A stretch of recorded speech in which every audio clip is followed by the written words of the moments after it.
pengenalan nilai dan etika pada instansi pemerintah bagi P3K di lingkungan pemerintah Kota Surakarta SD Negeri Tunggulsari 2 tahun 2024 yang akan disampaikan oleh saudara kami Ibu Asis Suciani SPD. Salawat dan salam semoga tetap tercurahkan kepada junjungan Nabi kita Nabi Muhammad Sallallahu Alaihi Wasallam yang telah membawa kita dari zaman jahiliyah menuju zaman terang benderang seperti saat ini. Perkenalkan, saya Margarita Sylviawati Pangestu selaku moderator akan membacakan susunan acara pada hari ini. Yang pertama, pembukaan. Mari kita buka acara pada hari ini dengan membaca basmalah bersama-sama. Acara yang kedua, menyanyikan lagu Indonesia Raya yang akan dipimpin oleh Ibu Mega Novita Pustikawati, Sarjana Pendidikan. Semua hadirin dimohon berdiri.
Kota Surakarta.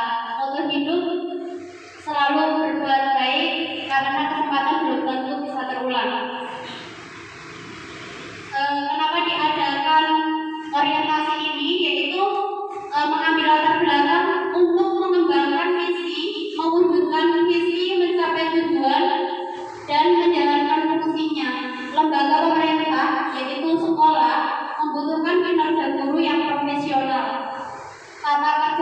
organisasi dan sumber-sumber yang mendukung. Maka dari itu ASN perlu dibekali dengan nilai dan etika terkait pemerintah. Kemudian kegiatan orientasi P3KK ini memiliki maksud.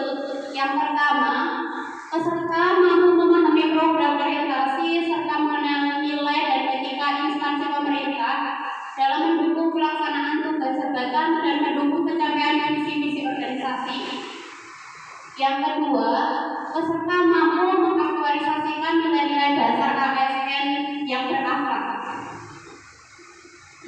Sedangkan tujuan dari pelaksanaan orientasi P3K yang pertama, pengenalan tugas dan fungsi ASN.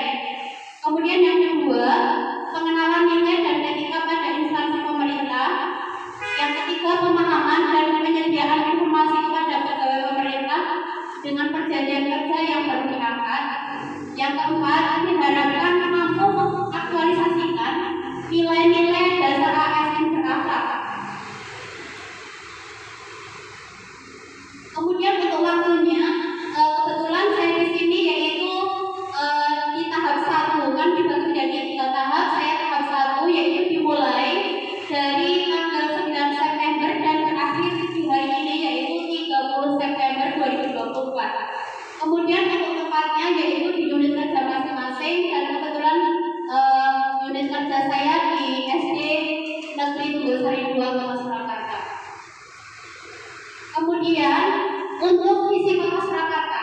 Nah, visi Kota Surakarta ini yang pertama itu visi rencana pembangunan jangka panjang daerah. Itu berkisar dari tahun 2005 sampai tahun 2025. Jadi itu rentang waktu 20 tahun.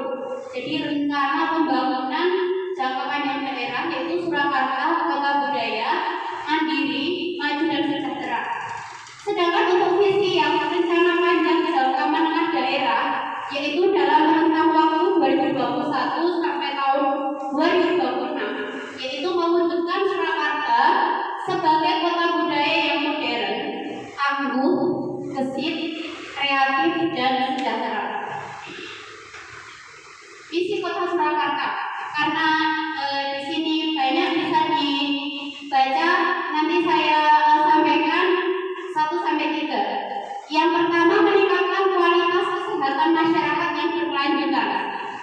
Kemudian yang kedua, memperkuat pertumbuhan ekonomi yang adaptif dan berkelanjutan. Kemudian yang ketiga, mewujudkan tata ruang dan infrastruktur kota yang mendukung kemajuan kebudayaan dan pariwisata berkelanjutan. Untuk yang selanjutnya bisa disimak. Nah, ini untuk rencana kerja ya, yaitu dari pemerintah daerah itu punya misi. Dalam misi tersebut punya tujuan sasaran daerah yaitu rencana pembangunan jangka menengah daerah. Kemudian dari OPD, organisasi pemerintah daerah itu mempunyai tujuan dengan renstra atau rencana strategi OPD. Kemudian untuk yang pengelolaannya yaitu di lembaga administrator, kemudian ke bawahnya yaitu kepada pengawas. Nah, ini bisa kita saksikan struktur organisasi tata kerja organisasi perangkat daerah. Karena kita sebagai pemerintah daerah kota, jadi dipimpin oleh wali kota yang didampingi oleh wakil wali kota. Nah, dalam kedudukannya itu setara dengan DPRD. Kemudian wali kota dan wakil wali kota itu dibantu oleh perangkat daerah yang terdiri atas sekretariat daerah dan sekretariat DPRD untuk yang DPRD. Jadi itu jadi dua kerjasama yang menurut seperti itu. Kemudian inspektorat daerah, kemudian dinas daerah, badan daerah dan kecamatan. Untuk di Kota Surakarta, ini untuk kecamatannya, yaitu ada 5 kecamatan. Ada kecamatan Laweyan, kemudian kecamatan Banjarsari, Serangan, kemudian Jebres dan Pasar Kliwon. Kemudian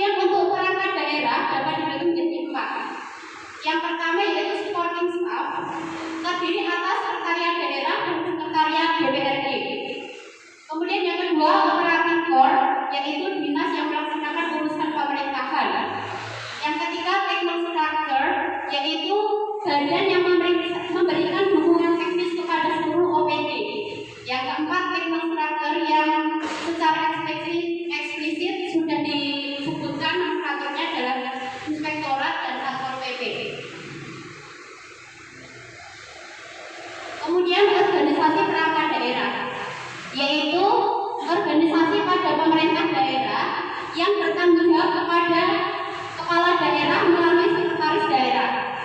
Sedangkan perangkat daerah yaitu unsur pembantu kepala daerah dan DPRD dalam penyelenggaraan urusan pemerintahan yang menjadi kewenangan daerah. Dalam kaitannya dengan orientasi ini, kita mempelajari tentang manajemen kepegawaian P3K. Pegawai pemerintah dengan perjanjian kontrak atau P3K adalah pegawai yang diangkat pemerintah untuk bekerja dalam pemerintahan dengan jangka waktu tertentu. Untuk status P3K, yang pertama yaitu WNI memenuhi syarat perjanjian kerja jangka waktu tertentu dan memiliki NIP secara nasional. Yang kedua, melaksanakan tugas pemerintahan dan atau menduduki jabatan pemerintahan. Kemudian untuk kedudukan P3K, yang pertama berkedudukan sebagai unsur aparatur negara. Yang kedua, melaksanakan kebijakan yang ditetapkan oleh pimpinan. Yang ketiga, bebas dari pengaruh atau intervensi golongan atau partai politik. Kemudian tahap pengadaan P3K. Tahapannya yaitu perencanaan pengumuman lowongan, kemudian pelamaran, seleksi, pengumuman hasil seleksi, dan pengangkatan berdasarkan kompetensi, kualifikasi, dan kebutuhan ini hampir sama dengan PNS. Yang B, pengangkatan oleh keputusan PPK. Yang ketiga, perjanjian kerja minimal 1 tahun dan dapat diperpanjang. Yang keempat, P3K tidak dapat diangkat secara otomatis menjadi calon PNS. Kemudian penilaian kinerja P3K ini juga sama seperti PNS. Yang pertama, perjanjian kerja di tingkat individu dan tingkat unit atau organisasi. Yang B, sebagai dasar perpanjangan perjanjian kerja, pemberian tunjangan dan pengembangan kompetensi. Yang T, pemberhentian jika tidak mencapai target kinerja. Jadi ini sama dengan PNS. Kemudian untuk penilaian kinerja P3K wajib mematuhi disiplin dan akan menjatuhi hukuman disiplin jika melanggarnya. Untuk ASN berakhlak itu merupakan sebuah singkatan ya. Jadi yang pertama berorientasi pelayanan. Yang kedua akuntabel. Yang ketiga kompeten. Yang keempat harmonis. Yang kelima loyal. Yang keenam adaptif. Yang ketujuh kolaboratif. Kemudian rencana strategi perangkat daerah. Penyusunan Renstra atau rencana strategis khususnya dinas pendidikan, karena kita berada di naungan dinas pendidikan, khususnya Kota Surakarta tahun 2021-2026 diawali dengan persiapan penyusunan dengan kegiatan berupa pembentukan tim penyusun Renstra, orientasi Renstra, kemudian penyusunan agenda kerja tim Renstra dan pengumpulan data dan informasi. Berdasarkan data dan informasi yang berhasil dikumpulkan, disusun rencana awal Renstra Dinas Pendidikan dengan kegiatan analisis permasalahan, analisis gambaran pelayanan Dinas Pendidikan, dan penelaahan dokumen perencanaan yang terkait. Lanjut saja, Pak. Kemudian untuk visi Dinas Pendidikan Kota Surakarta, yaitu visinya terwujudnya layanan pendidikan yang bermutu dan paripurna. Yang kedua, misi Dinas Pendidikan. Yang pertama, meningkatkan keterjangkauan dan perluasan layanan pendidikan yang bermutu dan paripurna. Yang kedua, meningkatkan keterjangkauan dan perluasan layanan pendidikan yang paripurna. Yang ketiga, meningkatkan sumber daya aparatur yang membidangi pelayanan. Kemudian dari tujuan Dinas Pendidikan itu ada tujuan umum dan tujuan khusus. Nanti akan saya sampaikan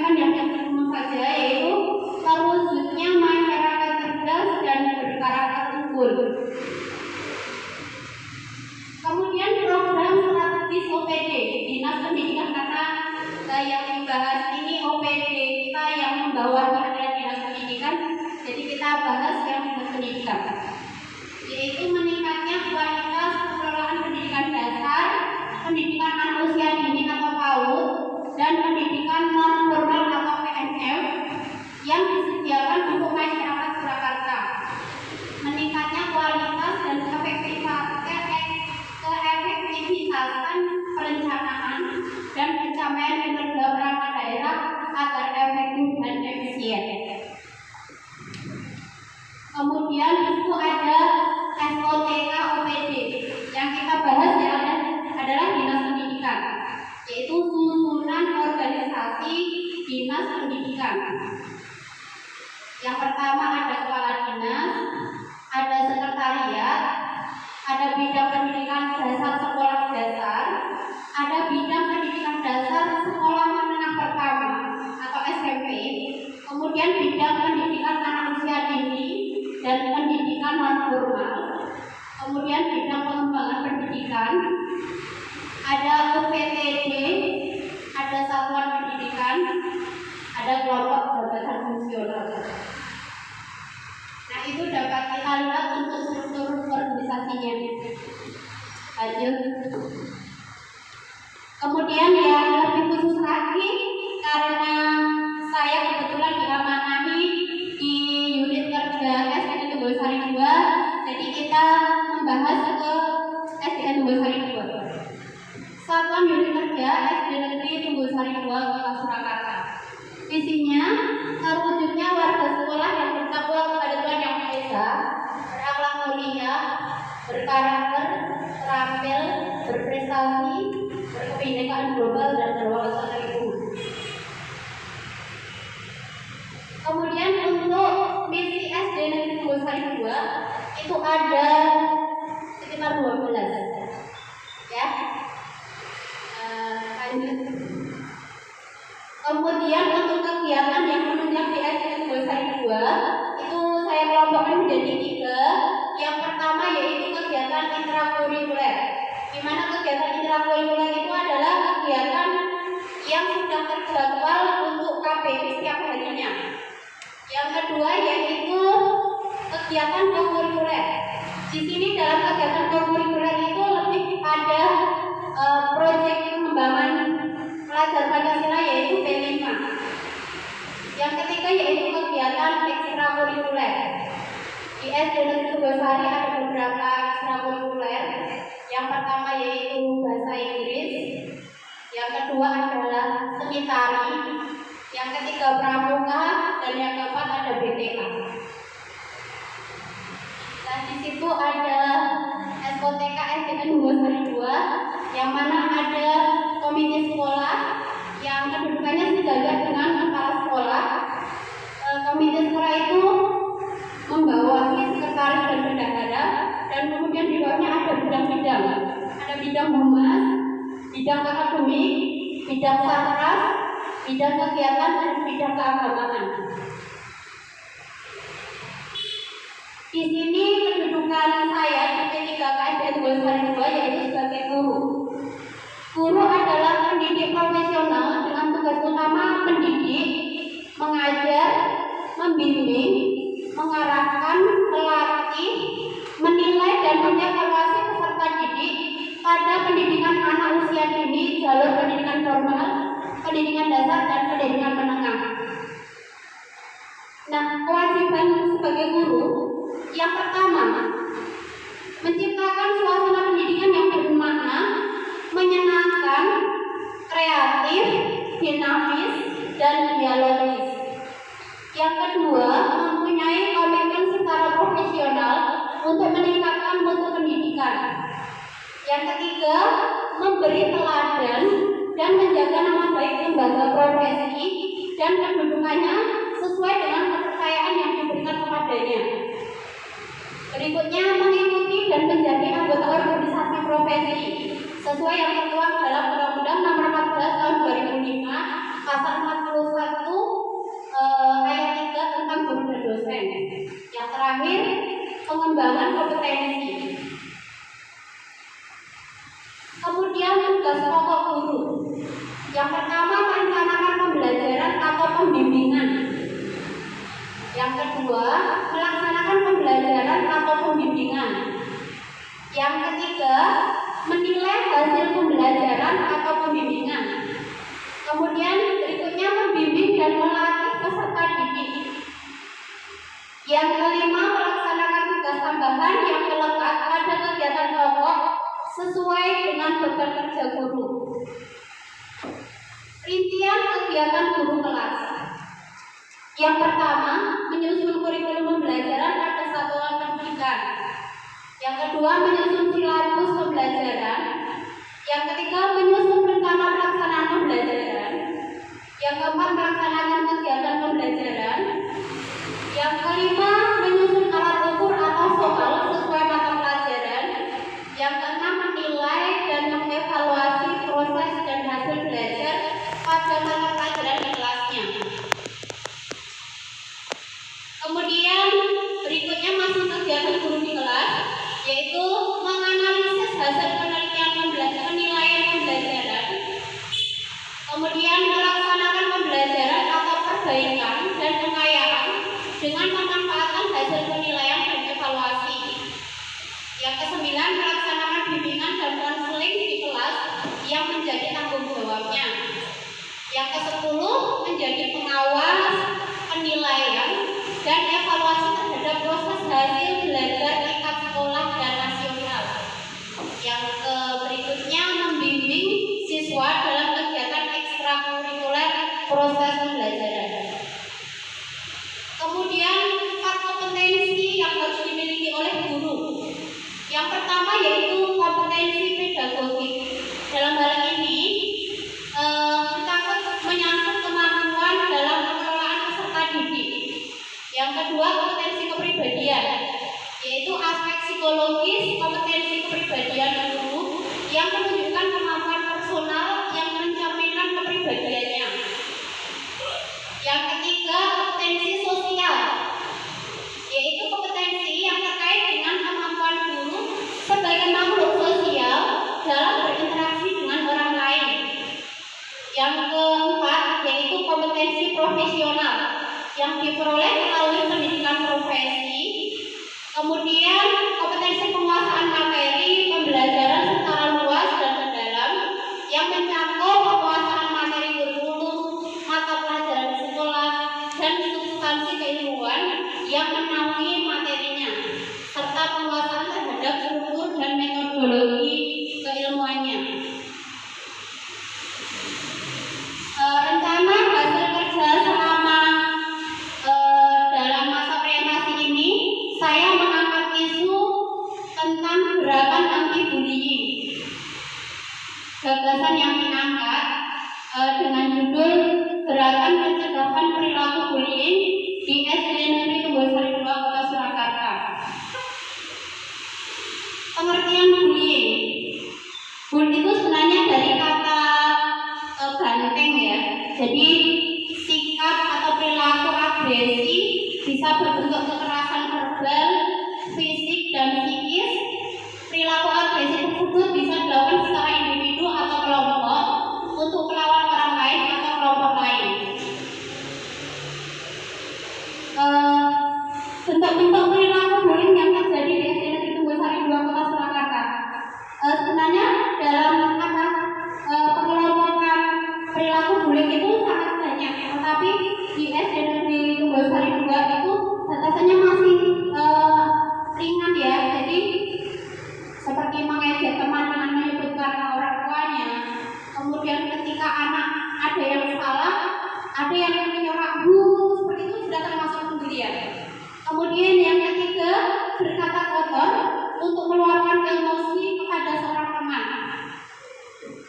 Yang keempat, mengucilkan teman karena suatu hal. Yang kelima yaitu mempermalukan teman di depan orang banyak. Kemudian karakteristik perilaku bullying di SD Negeri Tunggulsari 2 Kota Surakarta. Karakteristik bullying yang terjadi di SD Negeri Tunggulsari 2 Kota Surakarta masih tergolong kasus yang ringan dan mudah untuk ditangani. Namun walaupun begitu, sebisa mungkin kita mencegah jangan sampai perilaku itu terjadi atau terulang kembali. Faktor terjadinya perilaku bullying di SD Negeri Tunggulsari 2 itu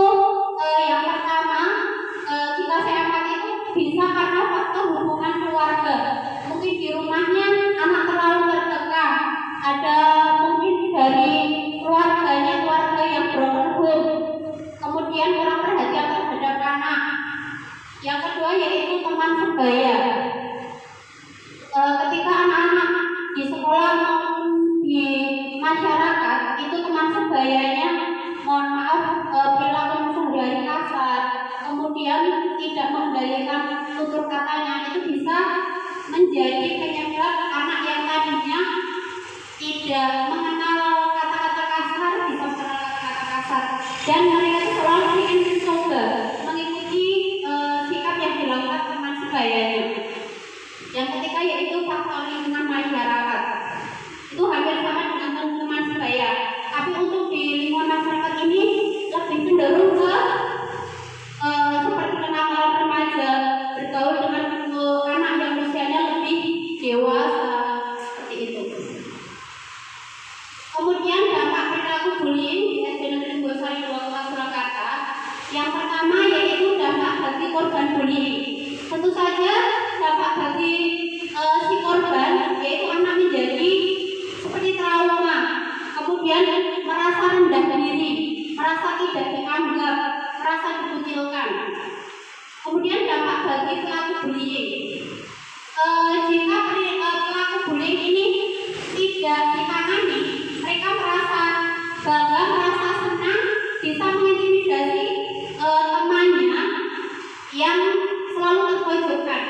Jadi menyebabkan anak tersebut menjadi seperti penyakit. Kalau tidak ibaratnya membuli itu kayak ada yang kurang. Nah, seperti itu. Kemudian yang ketiga dampak bagi saksi bullying. Terkadang ada anak yang mengetahui kasus bullying dan misalnya melaporkan kepada guru. Nah, akibat atau dampaknya bagi si saksi itu, mereka merasa yang pertama terancam karena nanti bisa menjadi korban bullying anak yang membuli tadi. Itu dampaknya. Kemudian yang keempat yaitu dampak bagi sekolah. Dampak bagi sekolah ini cukup banyak. Kalau masih ringan, terkadang hanya sebagai bahan pembicaraan saja. Tetapi kalau sudah kasusnya sudah berat, itu bisa ibaratnya mendapatkan label. Akhirnya sekolah mendapatkan nama buruk dan tidak bisa mendapat izin operasional dan tidak akan bisa mendapatkan peserta didik lagi. Seperti itu. Kemudian penanganan perilaku bullying di SD Negeri Tunggulsari 2 Kota Surakarta. Karena dalam hal ini tidak ada kasus yang begitu berat, jadi untuk penanganannya yaitu yang pertama dengan program kebijakan anti bullying, yaitu perilaku penanaman kepada anak agar setiap ada kasus itu tidak disembunyikan, tapi langsung ibaratnya langsung melaporkan. Kemudian menanamkan kepada anak itu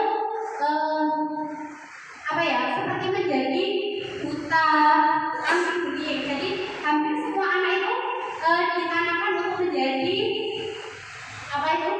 delegasi atau namanya seperti duta duta anti bullying. Yang kedua yaitu pendekatan komunitas berlingkup sekolah. Jadi mengadakan sebuah komunitas agar anak tersebut menghindari perilaku-perilaku bullying. Yang ketiga bekerjasama dengan Babinmas dan Babinsa, yaitu polisi dan tentara di tingkat kelurahan untuk mengadakan sosialisasi.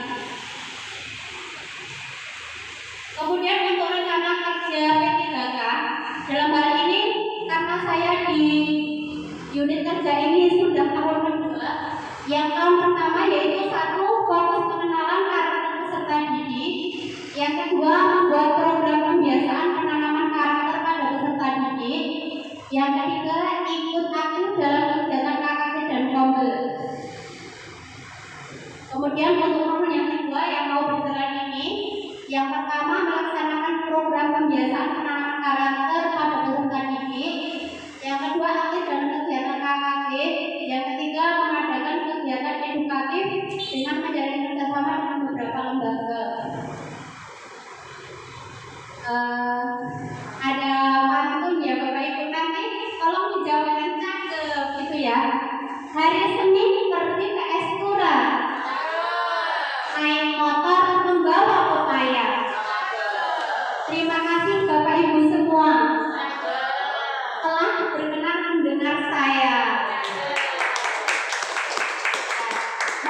cukup itu presentasi seminar dari saya. Ada kurang dan lebihnya mohon maaf. Apabila ada salah kata maupun tingkah laku yang kurang berkenan, mohon dimaafkan semuanya. Wabillahi taufiq wal hidayah. Wassalamualaikum warahmatullahi wabarakatuh.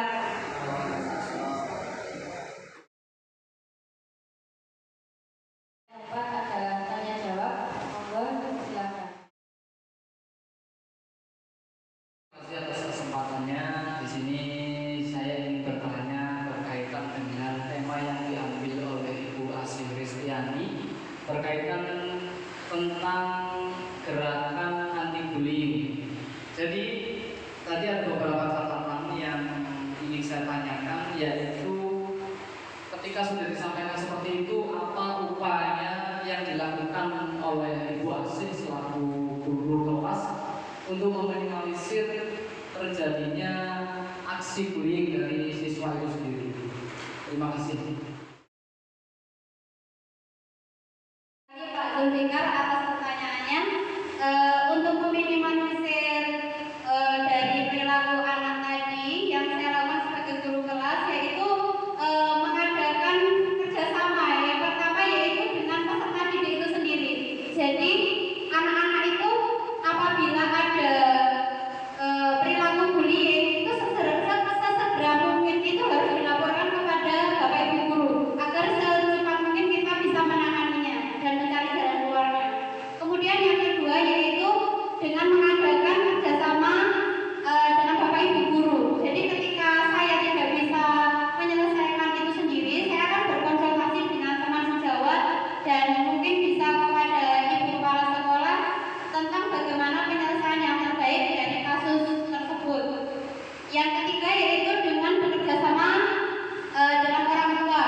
Jadi bisa mungkin anak di rumah itu karena di sekolah itu sudah ibaratnya digencarkan gerakan anti bullying. Jadi ketika di rumah pun orang tua juga diwanti-wanti sebagaimana memberikan keteladanan yang baik, kemudian tidak bosan-bosan untuk memberikan pesan kepada anaknya menghindari hal-hal yang kurang baik, bergaul dengan teman yang baik, tidak di atas usianya, kemudian tidak dengan orang-orang yang pergaulannya tidak baik. Kemudian yang berikutnya yaitu kerjasama dengan masyarakat. Dan hal ini bisa juga dengan lembaga-lembaga pemerintah tadi. Jadi ketika ada apapun juga di masyarakat yang terkait dengan sekolah tadi, banyak dikonfirmasikan. Kalau melihat anak didiknya seperti ini, mohon diinformasikan ke sekolah. Seperti itu. Dan yang terakhir tadi ke lembaga pemerintahan seperti Babin Kamtimas dan Babinsa. Seperti itu Pak Zulfikar. Terima kasih. Terima kasih. Panitia acara yang kelima adalah tanggapan dari Mentor Ibu Yohanita SPD MPT, dipersilakan. Warahmatullahi wabarakatuh.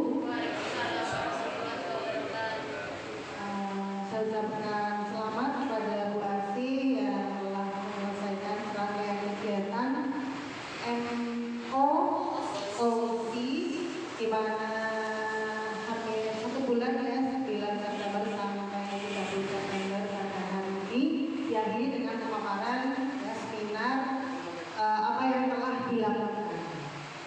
Saya sedikit memberikan tanggapan. Memang betul bullying di mana-mana marak, sebetulnya pun dari dulu juga begitu.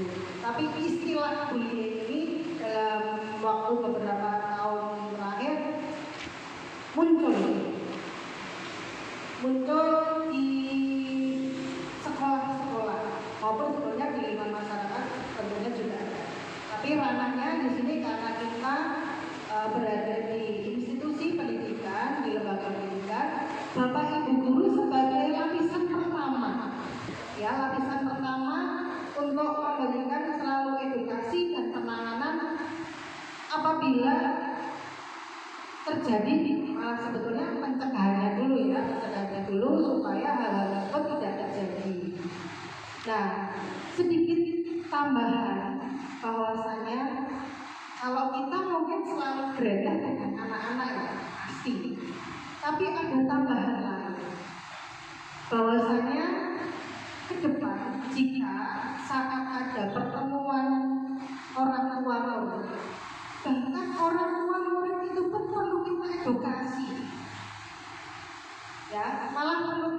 diberi edukasi tentang bullying karena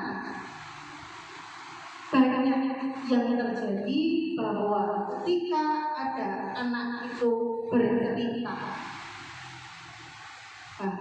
apa ya istilahnya perabel gitu ya ke orang tuanya, orang tua yang tidak berpikir panjang itu malah ada yang melabrak anak teman yang lain sampai ke rumah dan lain sebagainya, sehingga perlu komunikasi yang baik dengan yang sebagai guru, sebagai pelaku pertama di sini. Ketika ada forum komunikasi orang tua, yaitu IOM, entah itu POMG, kita sampaikan bahwa mereka pun juga perlu kita edukasi terkait bullying. Kadang perilaku anak di sekolah dan di rumah itu berbeda, tidak sama, sehingga perlu komunikasi yang baik, kita jalin komunikasi yang baik antara sekolah dengan orang tua. Jadi sedikit tambahan, nantinya jika pas ada pertemuan kita perlu menyampaikan juga bahwa orang tua pun juga perlu kita edukasi terkait bullying. Itu ya Bapak Ibu, saya ucapkan ini selamat. Semoga nanti hasilnya bisa yang terbaik dan nanti teman-temannya yang berjuang nyesel ya. Itu saja yang dapat saya sampaikan. Wassalamualaikum warahmatullahi wabarakatuh. Keenam adalah penandatanganan berita acara seminar. Monggo.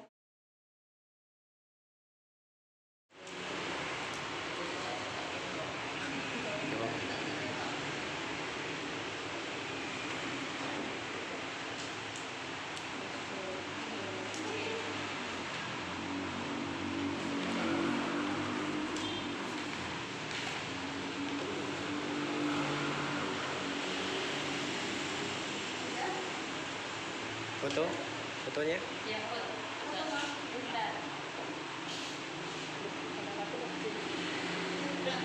Bentar.